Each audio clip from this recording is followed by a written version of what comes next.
WFLA Now will begin momentarily.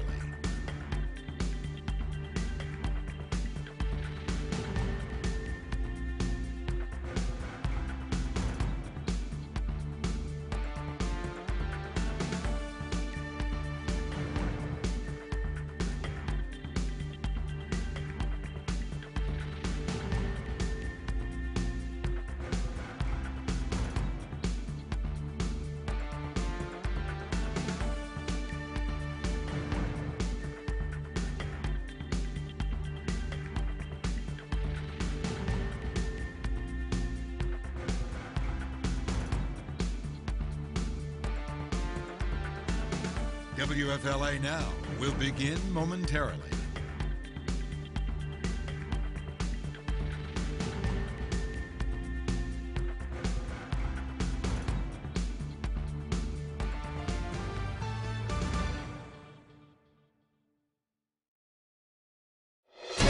Breaking news on WFLA Now.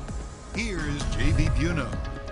The Trump search affidavit unsealed. It's heavily redacted but reveals the former president's removal of national defense information from the White House. We're reading through the document here live with you folks on WFLA Now. Hey there to you, JB Buno here with you live alongside WFLA political anchor Evan Donovan on the right side of your screen. You might have been reading through some of this on social media. We have the document. That's the big thing we want to make clear. You can read the document right now by clicking on the link in the description on this video. If you don't want to hear us go through this, you want to read the document for yourself. We have the PDF linked for you on WFLA.com, the WFLA app. Again, just click on the link in the description on this video. We're about to go through the document itself. We're going to show it to you here on screen. But Evan, you've been combing through it the last 15 minutes or so plus. What's your biggest takeaway so far? Yeah, I think what's interesting is that it starts out by saying that this search is the result of a criminal investigation concerning the improper removal and storage of classified information in unauthorized spaces, as well as the unlawful concealment or removal of government records. And it goes on to describe exactly what was being sought and the reasons why they went in to go and get this information. But effectively at a high level, and we're going to go through some of the document here and actually read it to you, but at a high level, effectively, it says that after a certain amount of information, 15 boxes worth of information was returned to the National Archives after an ongoing conversation throughout 2021. Those boxes were eventually sent back in 2022. It was determined that there was likely more and probable cause to believe that there was more still at the premises at Mar-A-Lago, including evidence of obstruction, possibly evidence, contraband, fruits of crime, or other items illegally possessed. And that's the reason why this search was conducted. And that's what the affidavit seems to reveal here. And again, we're going to go through parts of this and let you know exactly what the government has said in this filing. As JB noted, it is heavily redacted. A lot of information is not in there, but there's enough in there to let you know what they were doing and why they were doing it.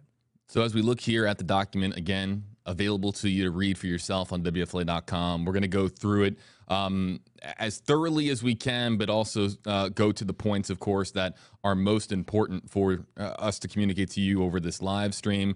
This begins here, the affidavit in support of an application under Rule 41 for a warrant to search and seize. Here's introduction and the introduction agent background. So this is, of course, the introduction of the summary as to why the search is necessary from this special agent's perspective.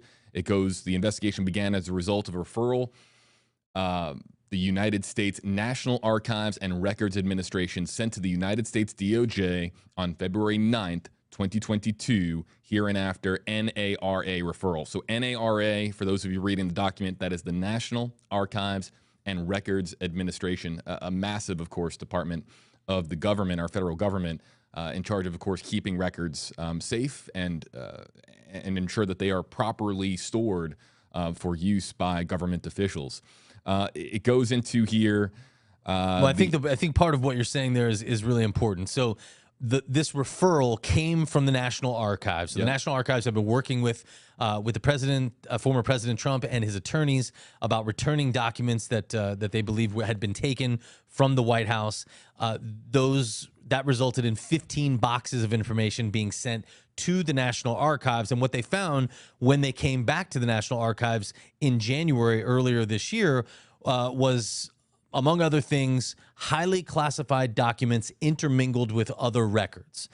So that is what caused the FBI and the Department of Justice to open a criminal investigation to determine how these documents were removed from the White House, how they came to be stored at Mar-A-Lago, determine whether the storage locations at Mar-A-Lago were authorized locations for the storage of classified information, and determine whether there was any additional classified documents or records that were being stored at Mar-A-Lago.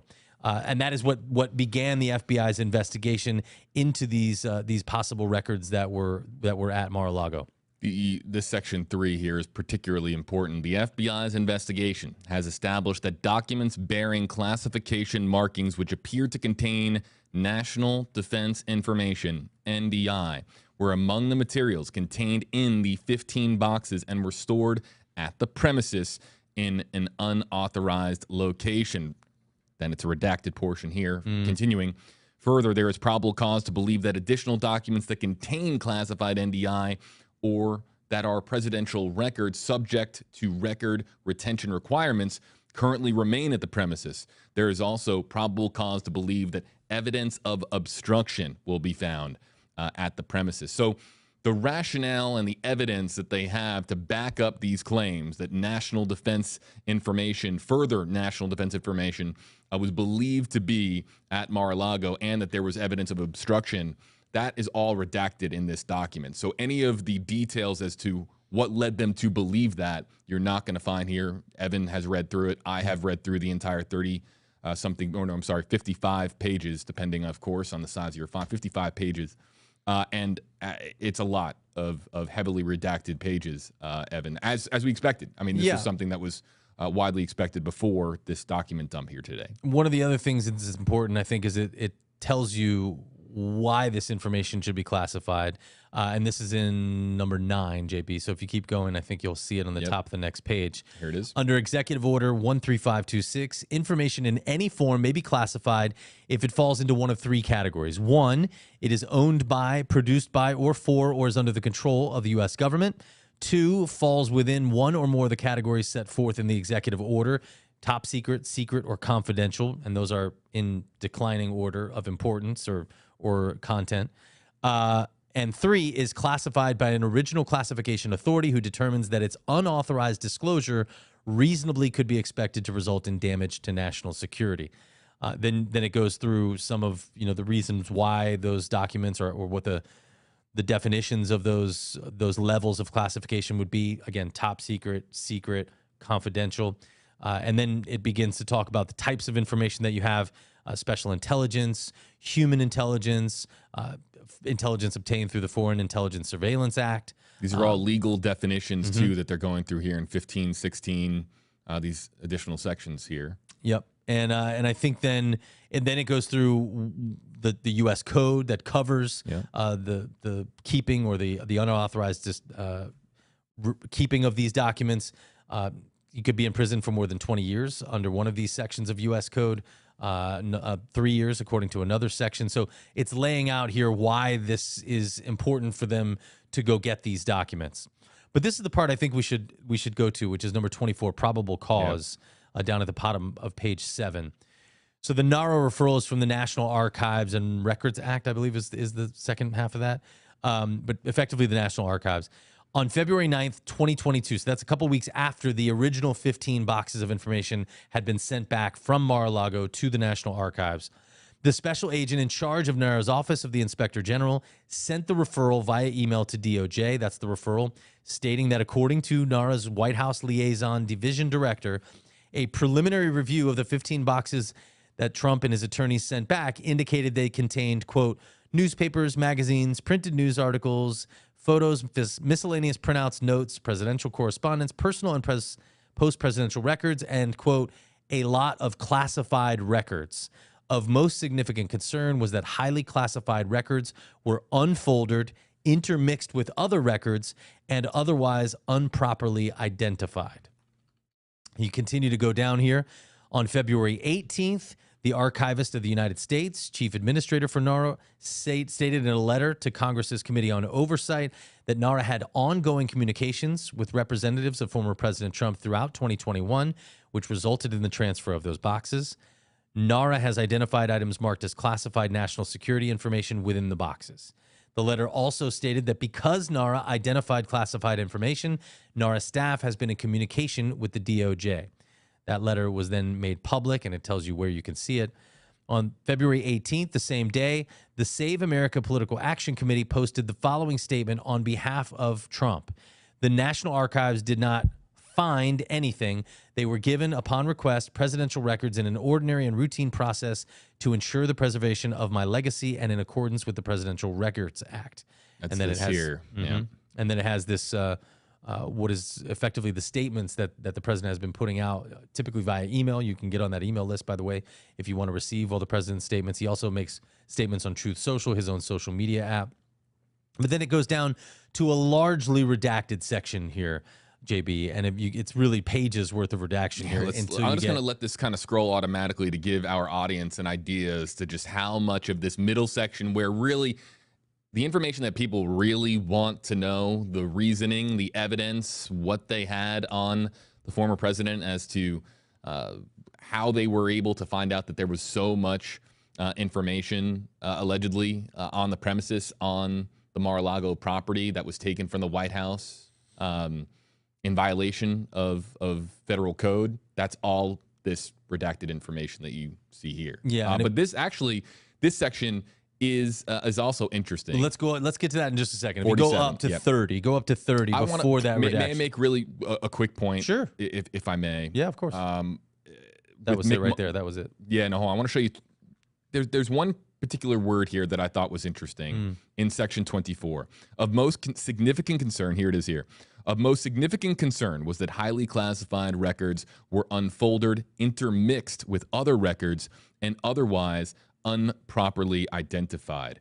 Mick Mulvaney spoke to News Nation's Ashley Banfield recently, doing an interview on our network, News Nation. And speaking to Banfield, Mulvaney suggested that there was possible incompetence that also intermingled, Evan, as to why this actually transpired. Could incompetence play a role here as far as if the records were intermixed? That means to me unorganized, perhaps even borderline disheveled organization of these records, which again, these are records that contain extremely sensitive information. Yeah, I think the issue is whether they should have been there to begin with, right? I mean, whether they intermixed, whether it was incompetence or purposeful, they're not allowed to be there, right? According to the government. So that's I think what's more important about that is if they're not supposed to be there to begin with, perhaps it was incompetence, perhaps it was purposeful, but and nonetheless. How much, it's just interesting to me how much of it was purposeful, how much of it was just incompetence. Again, just and those are Mulvaney's words, obviously not from us, but that was in an interview with Ashley. What was Banfield. the section that you wanted to highlight? So here? it just it's interesting to me that in some of these affidavits, if you read enough of these, oftentimes they will cite public information and things that people learn from news reporting and other sources. In number 30, it says boxes containing documents were transported from the White House to Mar-A-Lago. According to a CBS Miami article titled "Moving Trucks Spotted at Mar-A-Lago," published on Monday, January 18th, 2021. So you remember that is 2 days before the former president officially leaves office. On January 20th is when President Biden was sworn in. So this is just before he was scheduled to leave office officially. At least 2 moving trucks were observed at Mar-A-Lago on that day.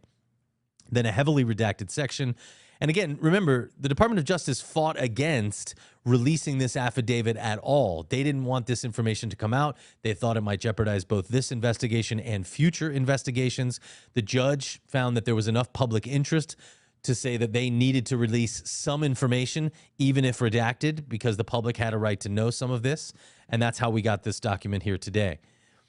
We go down to section 39. On or about May 6th of last year, NARA made a request for the missing PRA records, and I don't believe it defines PRA, so that's likely, Presidential Records Act, I believe is what that refers to. NARA, which is the National Archives, made a request for the missing records and continued to make requests until approximately late December of last year, When NARA was informed, 12 boxes were found and ready for retrieval at Mar-A-Lago. Again, now you have another large section of redacted information, and then we get down to the section that you think, that we both think is very important here. The 15 boxes that were provided to NARA did contain classified information. So I want to read this here. Yep. Number 47. From May 16th to 18th of this year, remember, the 15, they were in conversation with Trump and his attorneys all throughout last year. 15 boxes were sent from Mar-A-Lago in January of this year after that long communication with Trump and his attorneys. 15 boxes go from Mar-A-Lago to the National Archives in January, and when they get them back, they see classified records intermixed with other things, and that obviously raised some alarm bells. The National Archives then sent a referral to the Department of Justice saying, we think that there's probable cause that there might be more there. This is concerning because there are top secret, and confidential records contained within these boxes, and there's probable cause to believe that there are more and possibly evidence of obstruction in what remains still at Mar-A-Lago. That happens in January. So in February, they make a recommendation to the DOJ that an investigation be opened, and the FBI opens a criminal investigation into this matter. Now, from May 16th to 18th of this year, FBI agents conducted a preliminary review of the 15 boxes provided to the National Archives and identified documents with classification markings in 14 of the 15 boxes. A preliminary triage of the documents with classification markings revealed the following approximate numbers: 184 unique documents bearing classification markings, 67 of them confidential, 92 of them secret, and 25 of them top secret. Again, you're going from confidential, secret to top secret. This document describes top secret information as things that could pose a grave threat to national security. So 184, 67, and 92 of these different documents, 25 as top secret. Further, the FBI agents observed markings reflecting the following compartments and dissemination controls: HCS, FISA, ORCON, NOFORN, and SI. Those are different types of intelligence. Human intelligence, things they recovered through the Foreign Intelligence Surveillance Act, also sensitive information. Based on this FBI agent's training and experience, he knows that documents classified at these levels typically contain national defense information. Several of the documents also contained what appear to be Trump's handwritten notes. And then obviously a large redacted section here. We go down to 52, JB. Mm-hmm. And again, some of these are going to be non sequiturs because it's referring to information that this judge would have already just read, but we can't see because it's redacted. In the second such letter, we don't know which letter they're referring to, which is attached as Exhibit 1, Trump's counsel asked DOJ to consider a few principles, which include Trump's counsel's claim that a president has absolute authority to declassify documents. I mentioned this before. There are some people who believe that the president has the authority to declassify whatever he wants to. So that may be president or former president. Right. When that's at issue, right? Because if you're not the president, you're just the former president, then you may no longer have that authority. Yeah. So when and how that was done is obviously of very grave significance to this investigation. And I don't think we know the answers to that yet. But it's interesting here that it does not say former president. It says that the former president of the United States counsel's claim that a president has absolute authority to declassify documents. In this letter, Trump's counsel requested, among other things, that DOJ provide this letter to any judicial officer who is asked to rule on any motion pertaining to this investigation or on any application made in connection with any investigative request concerning this investigation. It then goes on to describe, I am aware of an article, I being the FBI agent, aware of an article published in Breitbart on May 5th this year, available at, then it gives the link, which states that Kash Patel, who is described as a former top Trump administration official, characterized as misleading, reports in other news organizations that the National Archives had found classified materials among the records that Trump provided to the National Archives from Mar-A-Lago. Patel alleged that such reports were misleading because Trump had declassified the materials at issue. Again, harking back to this idea that the president can declassify whatever the president wants to. And then again, a large redacted section here. Redacted. We get down to section 61 on June 8th. Oh, and go ahead. You know what's interesting here, just about the redactions really quickly? Sometimes you'll find redacted documents that certain words and certain sentences are redacted. We were actually talking about this in the newsroom recently, our digital staff members, where sometimes you'll see redacted sections where you just see the words like the and here and. These are just the entire sections themselves are completely redacted. So there's no way to disseminate what this information is. And I think that at least 50% of this document is redacted. We'll have to go over the sections and get some numbers, but it's as expected, it's heavily redacted, amount. Sure. Yeah.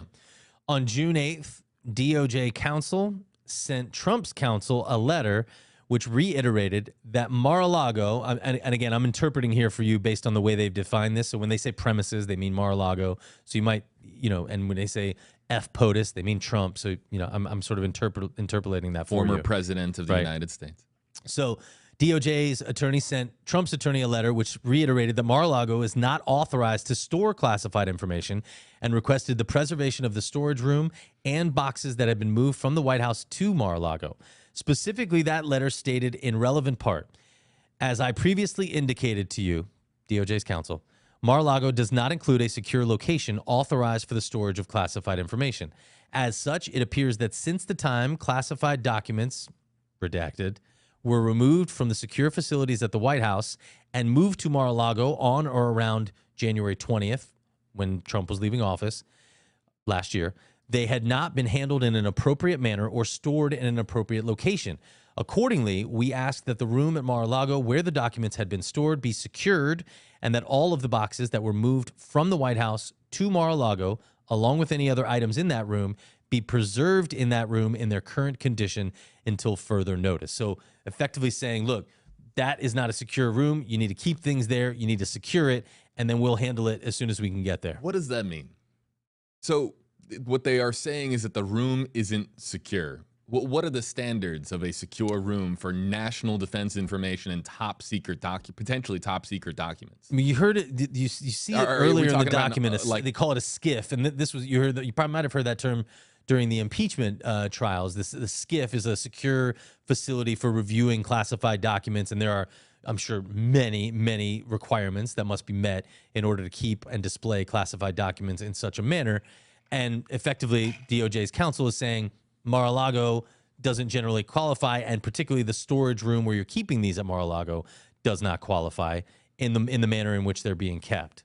So then you see some footnotes right here, obviously about the different statutes.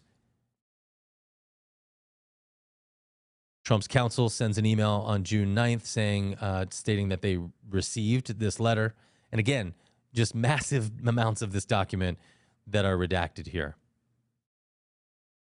So then you get to a section where they say that there is probable cause to believe that more documents are still at Mar-a-Lago. So remember, this is before, right? Timeline-wise. That's the whole idea of this search. The president's home was searched by FBI agents several weeks ago. The president obviously called it a raid, said that the FBI agents came in and took documents. They had been requesting these documents and they hadn't gotten them back. And that's the reason why they executed a search warrant to get these documents back. So you go to section 77 here. Based upon this investigation, I believe that the storage room at Mar-a-Lago, Trump's residential suite, Pine Hall, which is called the 45 office, and other spaces within Mar-a-Lago are not currently authorized locations for the storage of classified information or national defense information. Similarly, based upon this investigation, I do not believe that any spaces within Mar-a-Lago have been authorized for the storage of classified information, at least since the end of Trump's administration. Which basically says it's not just that the room is not up to the standards of being secure for NDI and top secret information, but just that the entire property, basically what that means is the entire Mar-a-Lago property is not appropriate for the storage of these documents and this classified information. And then it goes on to say, this affidavit seeks authorization to search the 45 office and any other rooms or locations at Mar-a-Lago where there might be some documents there. However, Mar-a-Lago is currently closed to club members for the summer. However, as specified in attachment A, If at the time of the search there are areas of Mar-a-Lago being occupied, rented, or used by members or other third parties at Mar-a-Lago, and not available to be used by Trump, then the search does not include those areas. So, if you're a member at Mar-a-Lago and you hold rooms there, you have a place there, those are not authorized to be searched by this search warrant if the former president, does not have access to them. And then the conclusion here. Based on the foregoing facts and circumstances, I submit that probable cause exists to believe that evidence, contraband, fruits of crime, or other items illegally possessed in violation of U.S. code will be found at Mar-a-Lago. Further, I submit that this affidavit supports probable cause for a warrant to search Mar-a-Lago described in Attachment A and seize the items described in Attachment B. They then go on to request the sealing of this document, which obviously initially happened and then was sealed and then now unsealed. has to be released. And then it goes through search procedures for handling potential attorney-client privileged information, and that is a long list there of how they do that.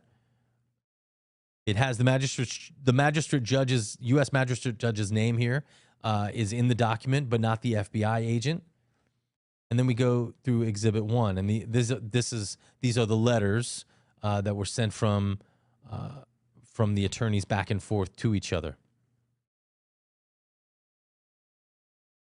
Subscribed and sworn before me by telephone, WhatsApp, or other reliable electronic means, and this date, the 5th day of August 2022. That is 3 days before the search warrant was then executed at Mar-a-Lago here in Florida. Yeah, there's an interesting, this letter here now from Trump's attorney back to the DOJ is kind of interesting, and I think probably worth going back to. Attachment B, though, describes the property to be seized. All physical documents and records constituting evidence, contraband, fruits of crime, or other items illegally possessed.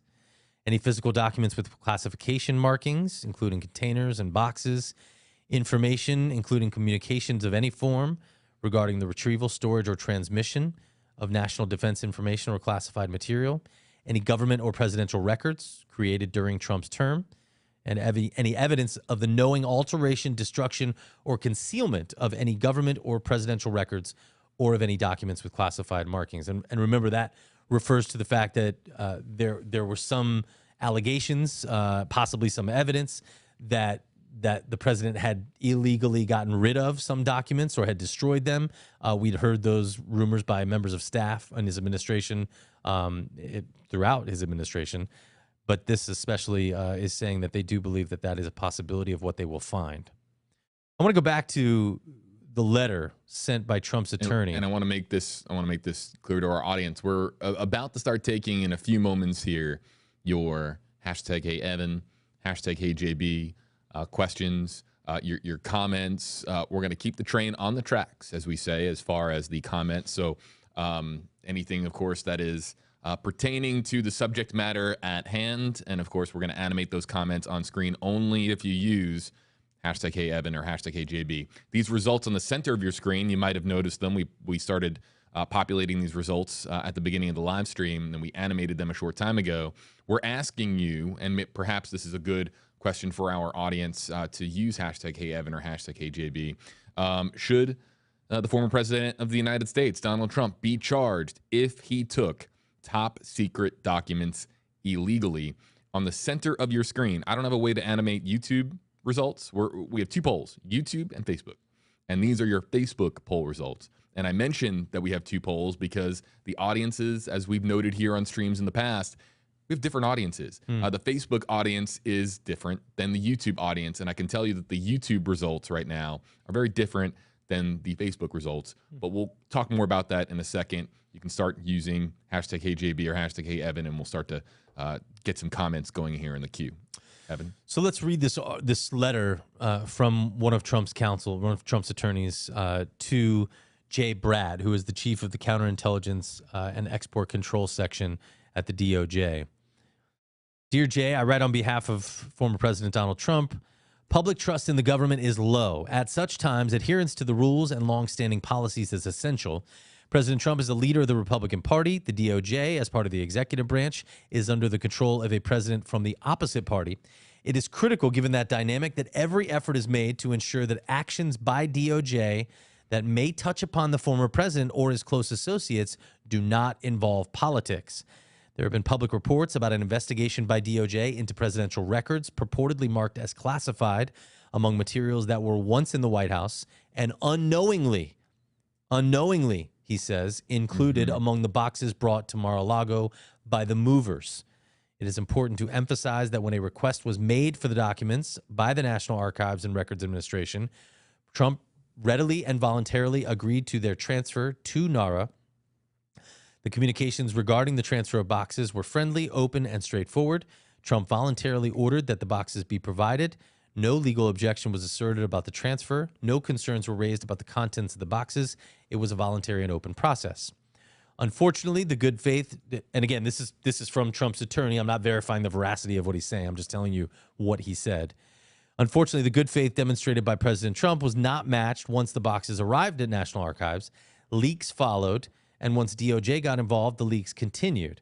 Leaks about any investigation are concerning. Leaks about an investigation that involved the residence of a former president who is still active on the national political scene are particularly troubling.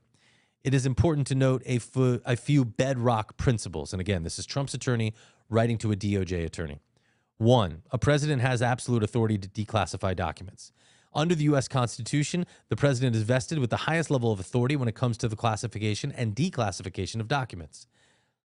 Refers to a section of the Constitution in Article 2, which says the president is commander-in-chief of the Army and Navy of the United States. His constitutionally based authority regarding, this is no longer from the Constitution, this is now this is now just the attorney's writing. His constitutionally based authority regarding the classification and declassification of documents is unfettered. And then he references a court case from front of the Supreme Court, Navy versus Egan. Number 2, presidential actions involving classified documents are not subject to criminal sanction. Any attempt to impose, again, not verifying whether this is accurate, just saying this is what the Trump's attorney was saying to the DOJ. Any attempt to impose criminal liability on a president or former president that involves his actions with respect to classified documents would implicate grave constitutional separation of powers issues. Beyond that, the primary criminal statute that governs the unauthorized removal and retention of classified documents does not apply to the president. That statute provides in pertinent part as follows, and then it lists the actual part of the code.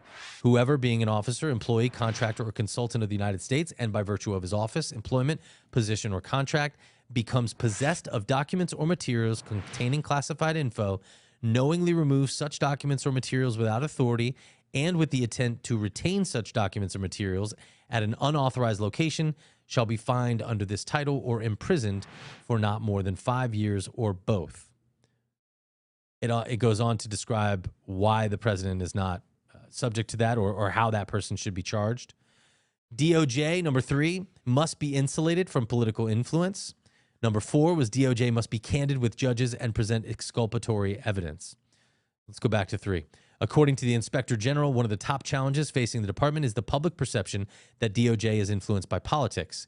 The report found that the one important strategy that can build public trust is to ensure adherence to policies and procedures designed to protect DOJ from accusations of political influence or partial application of the law.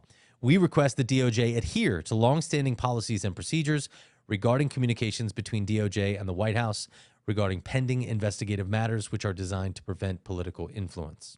Number 4, DOJ must be candid with judges and present exculpatory evidence. Longstanding DOJ policy requires that DOJ attorneys be candid in representations made to judges. Pursuant to those policies, we request DOJ provide this letter to any judicial officer asked to rule on any motion pertaining to this investigation or on any application made in connection with any investigative request concerning this investigation. The official policy of DOJ further requires that prosecutors present exculpatory evidence to a grand jury. Pursuant to that policy, we request DOJ provide this letter to a grand jury. So what you're seeing here is this letter was included in the information that was given to the judge to make the decision on whether to grant the search warrant in order to search the premises. So that request was adhered to. And that is effectively it. That came from Evan Corcoran, who is an attorney for Trump, to the Department of Justice. JB, what do we have folks saying online? A lot. As you would expect, this is an issue polarizing. I think is perhaps a word that we have used in the past to describe anytime that we bring up the 45th president of the United States. I just ask, and I know that I've said this before, I ask that you keep everything kind and respectful in our comment section. A lot of times in our comment section, people will have conversations back and forth. We just ask you to be kind and respectful as much as possible. It's important to me. It's important to us. And we're going to start to animate some of your comments on screen. But let me give you a vote count on the poll on the center of your screen. And we asked, should the former president, Donald Trump, be charged if he took top secret documents illegally? And a majority of our poll respondents are saying no. 52% saying no. Now, as I noted earlier, this is a Facebook poll, and the WFLA Facebook page, it trends more conservative. And while our other platforms, like most notably Twitter, trends a little bit more blue. So it's interesting that people gravitate more towards the social media platforms of their choice, a lot of times to align with their rhetoric and how they feel about the country and the state of things.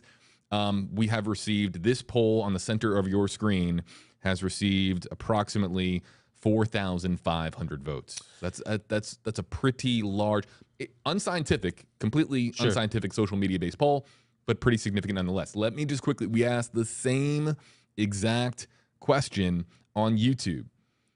Should Trump be charged if he took top secret documents illegally? Saying hello to folks joining us on the WFLA YouTube page. And there, 65% of poll respondents say yes.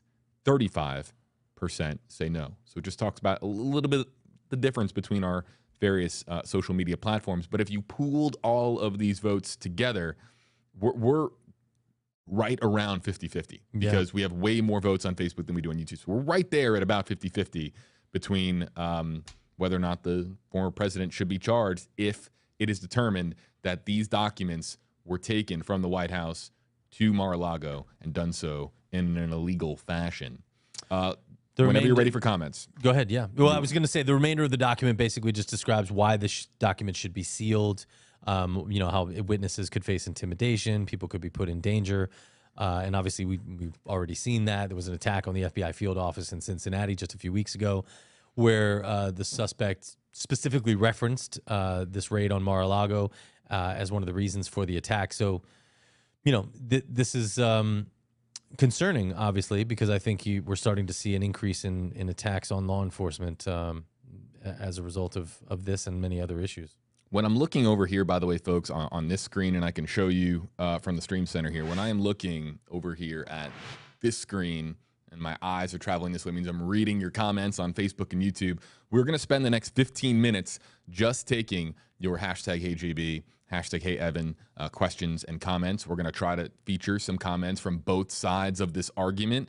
And but a lot of them, Evan, are just questions. People asking questions because we're kind of in a this is interesting because I don't know if we can say that this is unprecedented or uncharted territory, but we're certainly in new waters, so to speak, when it comes to a former president.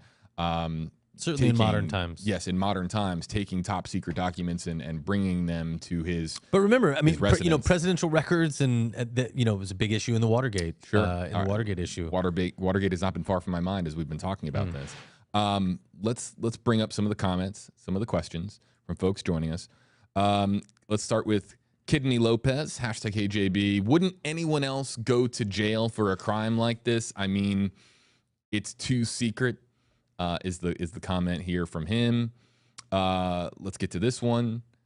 Tiffany Roa, hashtag HeyJB. This is all for looks. They don't want him to run in, It says 2024 period. Can we just really quickly, Evan, just have a conversation about how this relates to 2024? And there have been some pundits who are of the opinion that this, if anything, injects life and supercharges Trump's no doubt has. bid. I mean, I mean, donations to Trump's PAC have been way up. I think he raised more than $1 million right after the raid happened. His name certainly became talked about much more. Remember, he's not on social, the major social media apps in this country, and so this I think no doubt gave a boost to his 2024 presidential nominee or nomination chances, if that is in fact in his plans, which it does seem by all accounts that it is. So it's very interesting to see how this would work out. Obviously, if you are convicted of a felony, he would not be eligible to run for office, and so that would be part of why this is important. If he were found to be guilty of one of these crimes and violated U.S. code feloniously, then he wouldn't be eligible to run for president. As journalists, we ask questions, right? We ask questions. It's the biggest, perhaps, function of what we do for a living. I'm going to ask a question. It's purely a hypothetical question. And it's this. Let's just say in an alternate universe, Trump had served 2 terms. He gets through 8 years of the White House, and then this happens. Does this search actually get conducted? Sure, why not? That's exactly. I think that there are going to be people out there that are going to say no. There are going to be folks out there on social media that are going to answer no to that question, believing that this is part of a mechanism designed to prevent Trump from running in 2024. And that's the belief that there is online. I'm never going to shy away from what people are saying online. I want to have that conversation. I understand. But just remember though that he could, in that hypothetical scenario, he could have finished his term after 8 years. His second hypothetical term. He would have been done as president. There would have been any future political prospects. But he could have sat out 4 years and run again if he wanted to. So there would be no. What I'm saying is if he completed 8 terms. 8 years as president, he's done as president of the United States. For then, he could have sat out 4 years and run again if he wanted to. Right. Knowing this man, why wouldn't he do that? If he was that popular and could be elected president again, why wouldn't he? The timing of this is interesting because, of course, of where we are in the cycle. Midterms are coming up.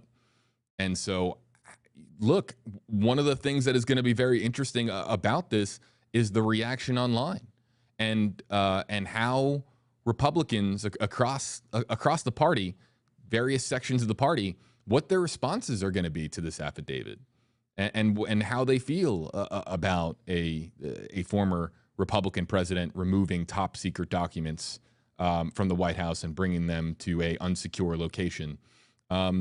Just the ripple effect on 2022 is interesting, as it is on 2024.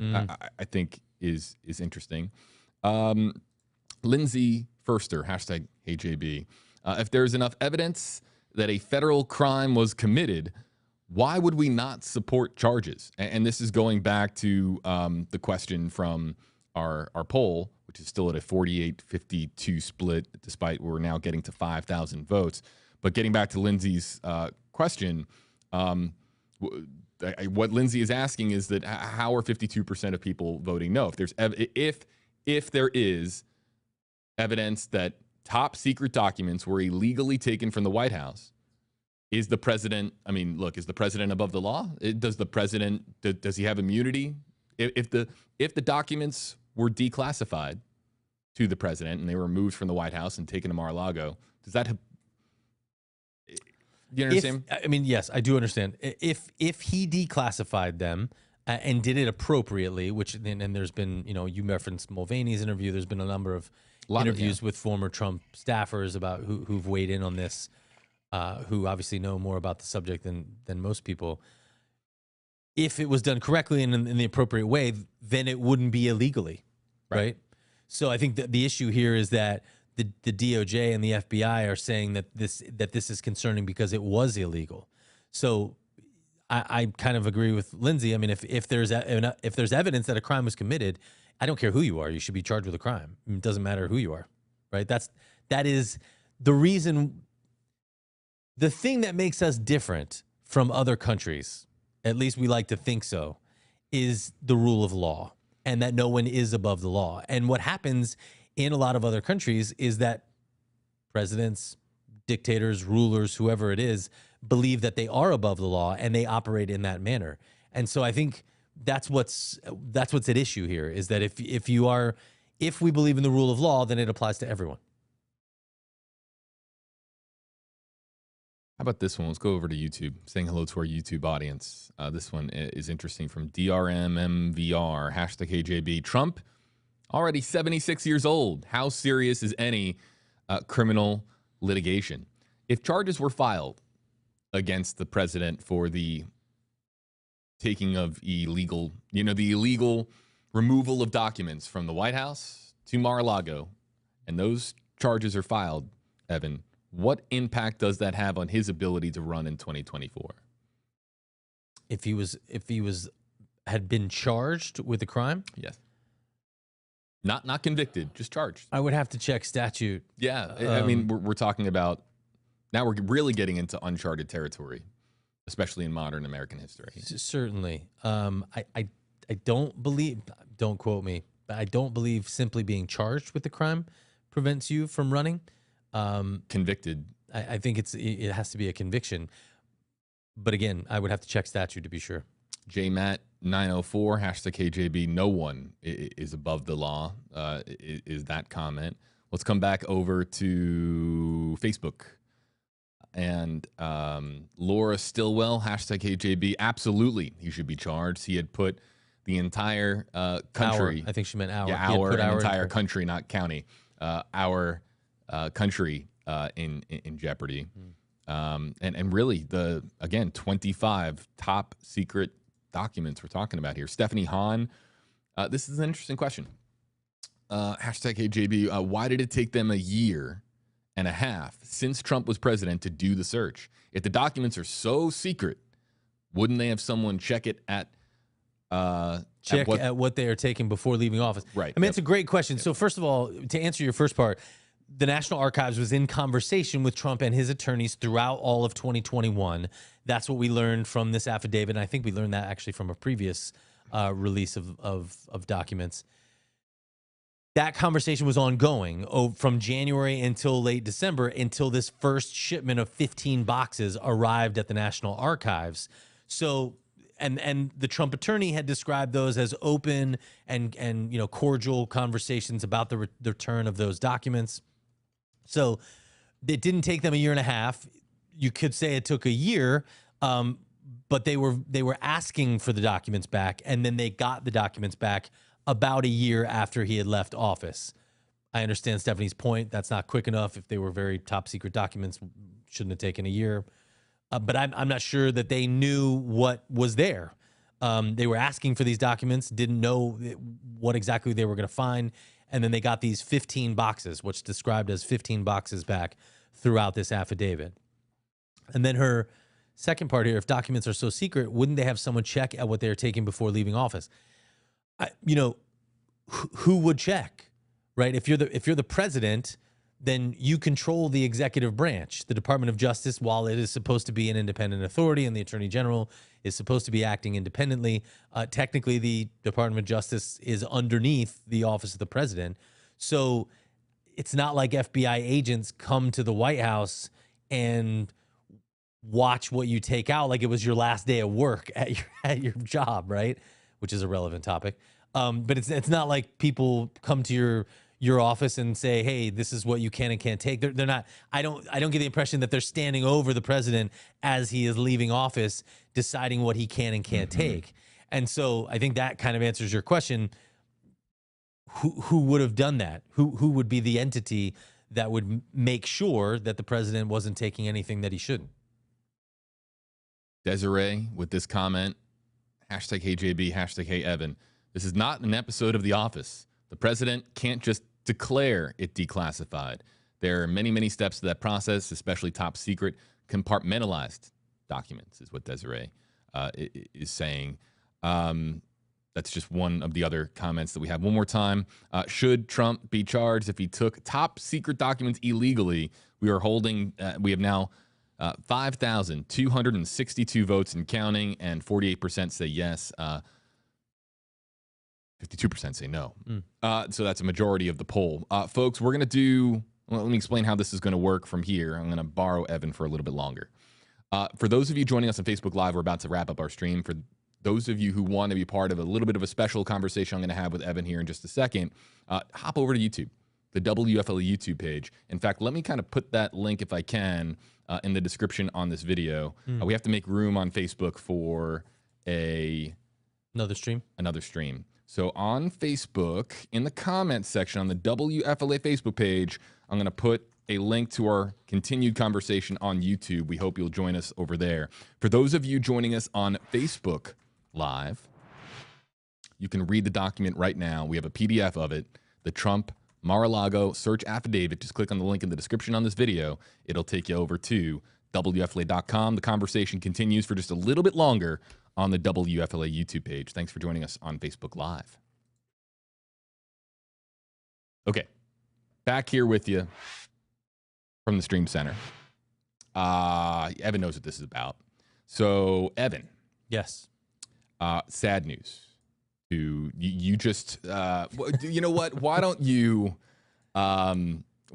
share this news? I don't think it's appropriate that I share it, but you know, the word has already gotten out, and we here at WFLA are heartbroken, but we are also extremely excited.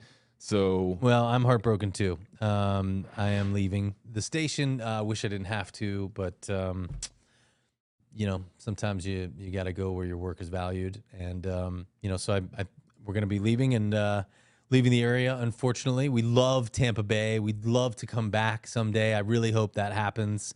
You know, I really have enjoyed my time here so much. It's been almost 5 years since we arrived here in Tampa Bay, and you know, we didn't even know anything about this area when we first came here. My wife and I came for a wedding in the early part of 2017 on Anna Maria Island. And if you've ever been to Anna Maria Island, it is impossible not to fall in love with it. And so the whole time we're driving around, we're like, this place is incredible. And literally 6 months later, I got a phone call from an executive producer here who wanted to hire me as the weekend anchor and political anchor. And I've been here ever since, and I have loved every minute of it. I really poured my heart and soul into this place, into this community. I'm so thankful to be here, and really sad to leave. But, you know, sometimes you got to do what you got to do, and I wish it could be different. So we are heading out. We'll be here this Sunday. Will be the last Battleground Florida. For those of you who watch the show, Sunday morning at 9:30, right before Meet the Press on WFLA, we'll have Battleground Florida, and it'll be the last one. I tried to get through it without crying. Didn't really work right there at the end, but yeah, it was great. It's been great. I'm so thankful, and I owe so much thanks to people like you, JB. I mean, we've worked. Don't get me started on Waterworks, man. I still got another week to work with you. Yeah, well, we've had a lot of great times together. We won a Murrow together for our nonstop coverage of a Hurricane Michael. Yeah. When one of our sister stations went down up in the Panhandle. Emmy and a Murrow for that. Yeah, we did. We've done a lot of streams together. Covered the impeachment trial, both of them, wall to wall. My God, yeah. And just, you know, I've just had so many great experiences. I really can't thank this local community enough, and my colleagues here at WFLA enough.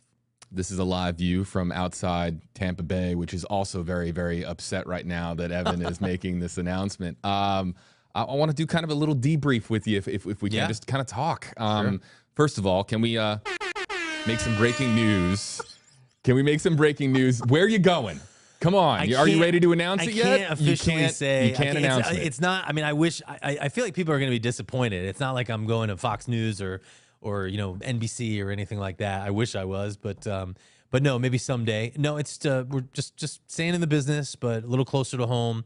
You know, I'm from Virginia, North Carolina area, and so we very soon we should be able to announce it. Just waiting for the signatures on the dotted lines. So, but yeah, so I staying in the business and hopefully going to be doing more and better journalism, not necessarily political journalism though. So going to be able to broaden my sort of base of knowledge and get back to the basics. And you're not getting off that easy. The abbreviation for the state you're going, does it end in a C? I can't say. I really can't say. No, I really don't want to. I really don't want to ruin anything because, I don't want to get an offer yanked out at the last minute. So I don't want anyone to say that I didn't ask the hard questions to Evan on his final stream. For folks who have watched our streams before, know this, but for those of you perhaps unfamiliar, Evan is somebody who I think you and I both get along so well, and we've become friends because of how much we pour our heart and our soul into this, right? Mm-hmm. And so Evan has poured his heart and his soul and everything that he has into Florida politics, into his job, into being the best working professional that he can possibly be. And it hurts to see you move on, but I'm also excited, and I hope that when that breaking news happens, when you can share, I'm being serious with our audience. He won't even tell me. We're pals. Yeah, and he won't even tell his pal. I know, and JD. Everyone's mad at me. Masa's not even talking to me. Masa won't talk to you because you won't even tell Masa. No, she was mad that I didn't tell her before. She's really mad. Oh no. Yeah, we need to get Masa in here. We need to She's not. She won't come in here. I promise. Masa's another person who pours her heart and her soul into her job. Hashtag Hey Masa. People know. Let me ask you just some questions. Yeah. What are your Florida politics? You had a quote in the Tampa Bay Times saying that you came here in a Hurricane Irma. Yeah. And that you are departing in a hurricane. Yeah. Well, what do you mean by that? I mean, it's obvious, but I want to hear it in your words. I think the ascendancy of Governor Ron DeSantis is, the biggest political story in national politics right now. And I think he has a very good chance of being the next presidential nominee, if not the next president. I think he is, energized voters on the right here in Florida in a way that we haven't seen in more than a generation. But at the same time, equivalently, on the other side, he has enraged Democrats. And so I think there's no question that we are in the midst of a political hurricane right now in the state of Florida. And so that's really what I was referring to on the second half of that. The first half of that is that I came here in a hurricane. I actually as we look at ominous clouds in the distance over the Tampa skyline. I actually have I think one of the best interview stories ever. I got a phone call from our executive producer here, and she wanted me to come down for an interview. And it was, I want to say September 8th of 2017. Don't quote me on that. But it was the Thursday before Hurricane Irma hit on Sunday. And I was supposed to just be here for a day and a half. Typical TV interview. You come in the morning, you do a read, you sit through the afternoon editorial meeting, you watch the evening newscast, you go out to dinner with, the news director or the GM or both. And they make sure that you're not a serial killer and that you're going to be fine on air here. And then the next morning you tend to watch the morning newscast and then you fly out. And that was supposed to be it. But literally 4 hours after I arrived, PIE can't close the airport. And then TPA closed the airport. And I had no way to get home. And so the managers here offered to rent me a car and let me drive home.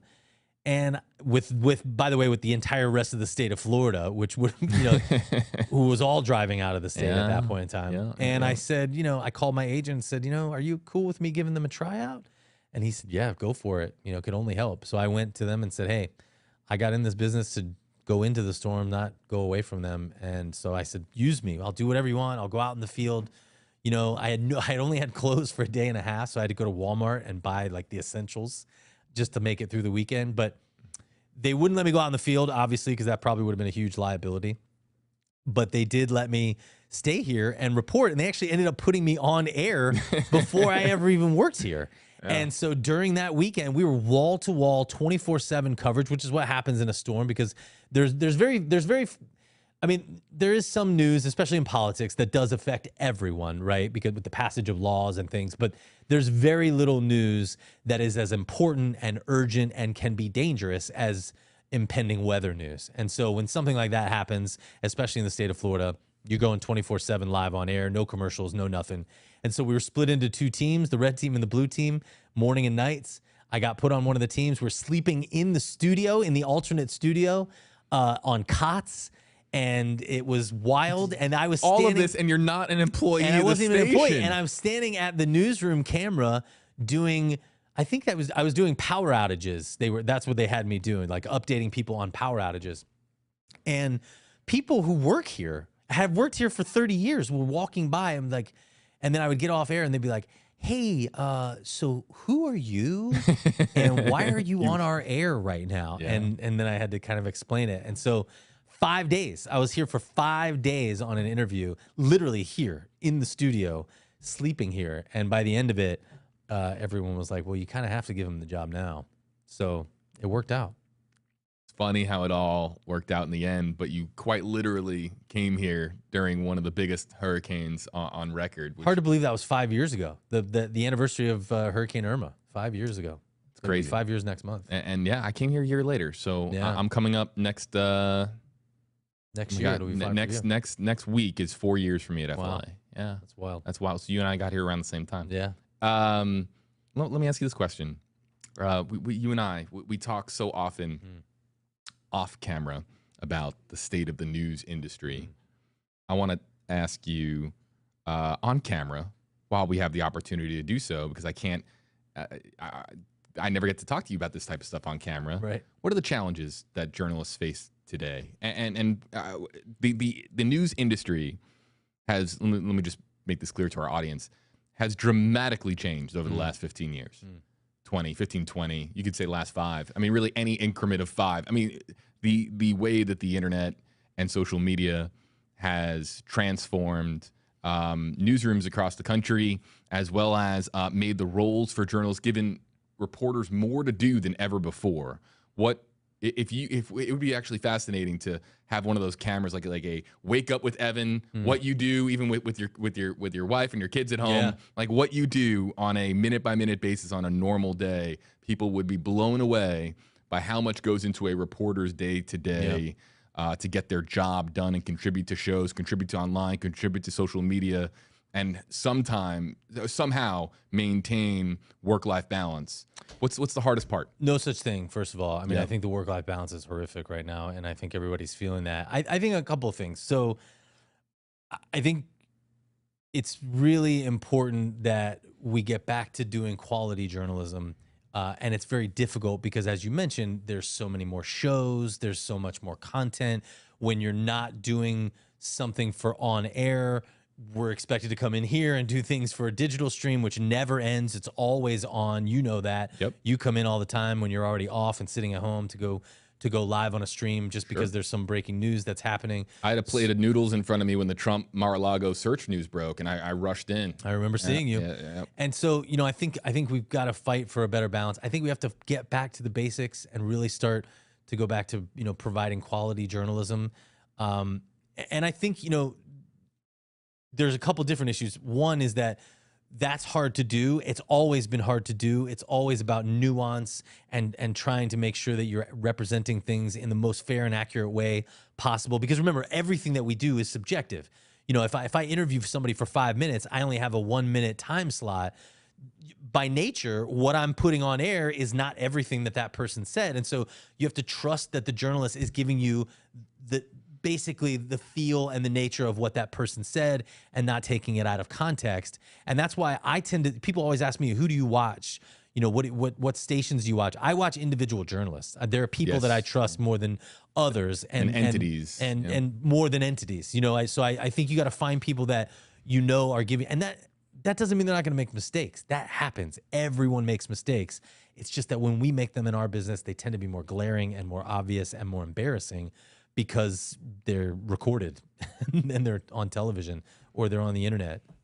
I also think there is a danger. I mean, we saw it with President Trump. We've seen it a bit with not just a bit, with Governor DeSantis' administration of, attacking journalists, sometimes unfairly. But I will say also sometimes fairly. I think Christina Pushaw has sharpened Florida political journalists in a way that, makes them dot their I's and cross their T's a little bit more, because she's out there and she's going to call you out if you make a mistake. And I think, we can argue about the way that she does that and the way that other people in that administration do Twitter. that. That's not for me, to talk about. I keep a good relationship with the people that I work with, and they know that I'm trying my best and hardest to get things right. And I think that's what's important. But I will say, I think, there's been a focus more on quality because you know you're getting more pushback on the other side. And so in the long run, I think that's probably a good thing, that we're all gonna. But I obviously, you know, the governor famously accused me of pushing false narratives in that press conference in the Strawberry Festival. That was nonsense. I mean, you know, my reporting on the parental rights and education bill, which some people call the Don't Say Gay bill, was I'm very proud of it. It was lauded on both sides by Republicans and Democrats. Kind of led the way online. I mean, I feel very comfortable, and I don't lose any sleep when I go to bed at night about how I did that. We represented the LGBTQ community and their feelings on the bill. We represented, you know, the administration and the sponsor of the bill. The sponsor of the bill, you know, lauded me for my reporting on the bill. So I'm totally comfortable with how we did that, and I think getting it right has become more important than being first. It used to be all about being first. And now I think like we need to take an extra second and make sure that we're getting it right before we do things. And then I just think this transition to digital is going to be huge. I don't even know if people are going to watch local TV news in the same way that they do now, 5 to 10 years from now. I don't even know if TV is going to be a thing. Like eventually maybe TV and internet are just one thing that you watch. Kind of like it all comes together. Yeah. I mean, you know, who knows? I mean, if you told people 30 years ago that you'd have a phone in your pocket, that you could watch like, anything, anytime, anywhere. Right. Forget about watching. I was just talking about making phone calls. But yes, that you could watch television on a device in your pocket. You know, people would have been like, "What?" Do anything on the device in your pocket. Exactly. Order pizza to your mouth. Right. So I mean, you know, who knows what things are going to look like 5, 10, 15 years from now. But so I just think trying to get things right, always, you know, double checking and checking, and really putting that focus on quality is probably the most important thing we can do. And I admit, you know, the industry has made some mistakes. It's hard when you say the media because, you know, who are you talking about there? That represents a lot of different things. That's why I try on the stream and I try to educate our audience and the folks who have been following me for months. No, I mean, we're local journalists. I mean, and there's a big difference between what goes on locally and what goes on nationally. And so, you know, a lot of the reporters that I follow are of the local variety. Nothing against anyone at the national level. It's just that they're different beasts. And by the way, when we talk about bias, I think your local journalists tend to reflect the community very well. You know, so I think. And their values. Well, that's what I mean. I think, you know, maybe you probably do see more bias on a national level. I think locally people tend to reflect their community pretty well. Is that a lightning strike? We might have saw a lightning strike. That was getting a little bit of a show. Thank you, here. Alley Cat. That's very nice. Yeah. So we're gonna stay here. I have 2 more questions for Evan. I gotta go. I got 2 more questions. You're the one who's taken long, you know, forever answering them. So listen, you can answer these questions with the intervals that you want. Okay. But this is a last call for if you want to leave Evan some love like Alley Cat did, you can use #HeyEvan. And we'll spotlight a few of them on your screen. Just want to shower Evan with some love from Florida before he departs to where are you going again? I can't tell you. I do appreciate it. I'm gonna keep asking. This is me for the next week. I'm just gonna keep prodding him with. Okay. You're gonna be disappointed. I mean, it's not, you know, it's there was nothing big deal. How about you know, Sandrika here, #HJB, #HeyEvan. We will miss you, but I'm excited for you to come down to this ends in C state. NCSC. I'm curious. Oh boy, you guys are VA abbreviation. Okay, the 2 final questions that I have. You and I can look at each other this way. By the way, we don't have to look at the cameras. Yeah.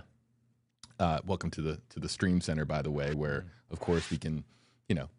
Hit all these fun can I get buttons. a shout out here to JB real quick, since this is probably going to be my last stream? I didn't ask for this. He came up with all of this. He does all of this. I don't think you all understand how groundbreaking JB has been in establishing this digital studio. This isn't about me. And pushing this WFLA now. He's always on when things break, whether it's Gabby Petito, whether it's a Trump document. This is supposed to be an Evan segment. Whatever it is. No, he deserves a lot of credit for the way that he actually designed this desk here with the cutouts. He didn't make them big enough for chubby guys like me, but he did this, okay? Really. I'm telling you, this is incredible. What JB does, and I've talked to a lot of people because of what I do. I talk to a lot of news directors, GMs, and other places. And, you know, people know your name for what you do, man. It's very impressive. I'm privileged to have worked with you. No, really. I feel the same. I don't think anyone has covered politics and just been a friend. And been a friend like you have, Evan. All right, back to the subject matter at hand. We'll throw up more hashtag Hey Evan. I'm not taking any more hashtag Hey JB. It's all about Evan now. No. Hashtag Hey Evan. If you want me to animate your comment on screen, you are a foodie.